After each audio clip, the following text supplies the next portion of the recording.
بسم اللہ الرحمن الرحیم۔ صرف 5 منٹ کا مدرسہ قرآن و حدیث کی روشنی میں 27 جمادی الاولی۔ نمبر 1، اسلامی تاریخ۔ غزوہ خندق میں محاصرے کی شدت۔ ابو سفیان کی قیادت میں 10,000 کا متحدہ لشکر مدینہ پہنچا۔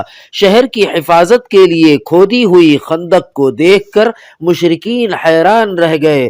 رسول اللہ صلی اللہ علیہ وسلم نے 3,000 صحابہ کو ان کے مقابلے کے لیے روانہ کیا۔ دونوں لشکروں کے درمیان خندق حائل تھی۔ ابو سفیان مدینے کا محاصرہ کر چکا تھا۔ بنو قریظہ اور مسلمانوں کے درمیان معاہدہ تھا، اس لیے وہ جنگ میں شریک نہیں ہوئے۔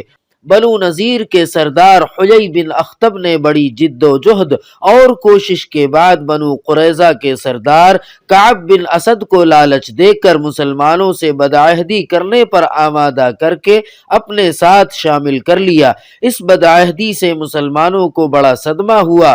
دوسری طرف منافقین مسلمانوں سے حیلہ سازی اور بہانہ بازی کر کے میدان چھوڑ کر جا رہے تھے۔ اس طرح مسلمان اندرونی اور بیرونی حملے کے بیچ آ گئے۔ محاصرے کی شدت اور سختی کے باعث آپ صلی اللہ علیہ وسلم نے بنو غطفان کو مدینہ کی 1/3 پیداوار دے کر ابو سفیان کے لشکر سے الگ ہو جانے پر صلح کا ارادہ فرمایا، مگر حضرت سعد بن معاذ اور سعد بن عبادہ جیسے بہادر صحابہ نے عرض کیا، یا رسول اللہ، ہم تلواروں کے علاوہ ان کو اپنا مال ہرگز نہیں دیں گے۔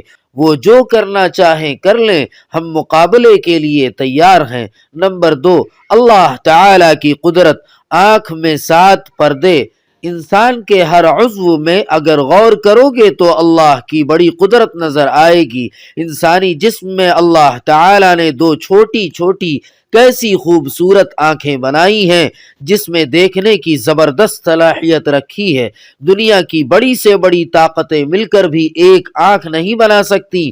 اللہ تعالی نے اس آنکھ کو 7 طبقات سے بنایا ہے، ہر طبقے میں خاص صفت رکھی ہے اور اس کی مخصوص شکل بنائی ہے۔ ان 7 طبقات میں سے اگر ایک طبقہ بھی بیکار یا ضائع ہو جائے تو آنکھ سے نظر نہیں آ سکتا۔ یہ اللہ کی کتنی عظیم قدرت ہے۔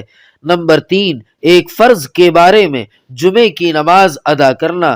رسول اللہ صلی اللہ علیہ وسلم نے فرمایا، جمعے کی نماز جماعت کے ساتھ ادا کرنا ہر مسلمان پر لازم ہے، مگر 4 لوگوں پر لازم نہیں ہے۔ 1، وہ غلام جو کسی کی ملکیت میں ہو۔ 2، عورت۔ 3، نابالغ بچہ۔ 4، بیمار۔ فائدہ: جہاں جمعے کے شرائط پائے جاتے ہوں تو وہاں جمعے کی نماز ادا کرنا ہر صحیح و تندرست، آزاد اور بالغ مسلمان مرد پر فرض ہے، لیکن مسافر پر فرض نہیں ہے۔ نمبر 4، ایک سنت کے بارے میں، نماز جمعہ میں مسنون قرات۔ رسول اللہ صلی اللہ علیہ وسلم جمعے کی نماز میں سبح اسم ربک الاعلی اور هل اتاک حدیث الغاشیہ پڑھا کرتے تھے۔ نمبر 5، ایک اہم عمل کی فضیلت، ٹھنڈی کے موسم میں اچھی طرح وضو کرنا۔ رسول اللہ صلی اللہ علیہ وسلم نے فرمایا، جو شخص سخت ٹھنڈی میں اعضائے وضو کو اچھی طرح دھوتا ہے اس کو دوہرا اجر ملتا ہے۔ نمبر 6، ایک گناہ کے بارے میں، تصویر بنانے والے۔ رسول اللہ صلی اللہ علیہ وسلم نے فرمایا، تصویر بنانے والوں کو قیامت کے دن عذاب دیا جائے گا۔ ان سے کہا جائے گا، جو تصویریں تم نے بنائی ہیں ان میں جان ڈالو۔ نمبر 7، دنیا کے بارے میں، کافروں کے مال پر تعجب نہ کرنا۔ قرآن پاک میں اللہ تعالی فرماتا ہے، تم ان کافروں کے مال اور اولاد سے تعجب میں مت پڑنا، کیونکہ اللہ تعالی دنیا ہی کی زندگی میں ان کافروں کو عذاب میں مبتلا کرنا چاہتا ہے، اور جب ان کی جان نکلے گی تو کفر کی حالت میں مریں گے۔ خلاصہ: کافروں کو جو مال و اولاد دی جاتی ہے ان کی زیادتی سے کسی کو تعجب نہیں ہونا چاہیے، کیونکہ انہیں اللہ تعالی ان چیزوں کے ذریعے ان کی نافرمانی اور بغاوت کی وجہ سے عذاب دینا چاہتا ہے۔ نمبر 8، آخرت کے بارے میں داہنے ہاتھ میں اعمال نامے والے۔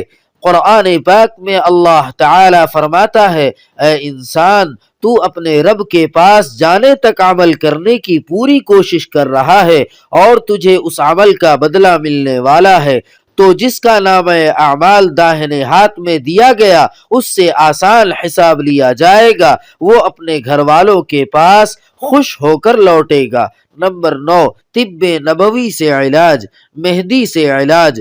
رسول اللہ صلی اللہ علیہ وسلم نے فرمایا، مہدی کا خضاب لگاؤ کیونکہ یہ تمہاری جوانی، حسن و جمال اور مردانہ قوت کو بڑھاتی ہے۔ نمبر 10، قرآن پاک کی نصیحت۔ قرآن پاک میں اللہ تعالی فرماتا ہے، اے ایمان والو تم اللہ اور اس کے رسول سے آگے بڑھ کر بات مت کرو اور اللہ تعالی سے ڈرتے رہو، بے شک اللہ تمہاری باتوں کو سننے والا اور کاموں کو جاننے والا ہے۔ سبحان ربک رب العزت عما یصفون وسلام علی المرسلین والحمد للہ رب العالمین۔